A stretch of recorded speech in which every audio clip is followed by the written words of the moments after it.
मुंबईच्या दैनिक सामनाचे कार्यकारी संपादक आणि शिवसेना खासदार संजय राऊत हांची 1034 कोटीची मालमत्ता ईडीन जप्त केल्या। गोरेगाव पत्रा चाळ भानगड प्रकरणात ही कारवाई केल्याचे कळटा। संजय राऊतांचो राबितो आशिल्ले घर लेगीत ईडीन जप्त केला अशें राऊत हांणी सांगला। अलिबाग आणि दादरातली राऊताची संपत्ती ईडीन जप्त केल्या।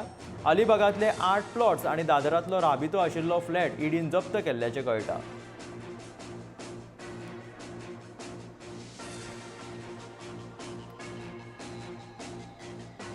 जहाँ मेरा नेटिव प्लेस अलीबाग, वहाँ 1 एकड़ भी ज़मीन नहीं है और वो सभी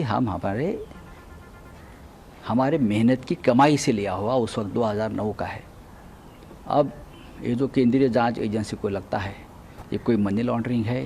कौन सा मनी लॉन्ड्रिंग भाई, किसके साथ हमारा नाम जोड़ो, लेकिन ये राजकीय बदले की भावना से अगर हो रहा है तो जाने। तो मैंने इस बारे में राज्यसभा चेयरमैन को पहले ही इंटीमेट किया था कि महाराष्ट्र की सरकार जो है वो गिराने के लिए मेरे पे दबाव आ रहा है, नहीं तो आपको केंद्रीय जांच एजेंसी का सामना करना पड़ेगा।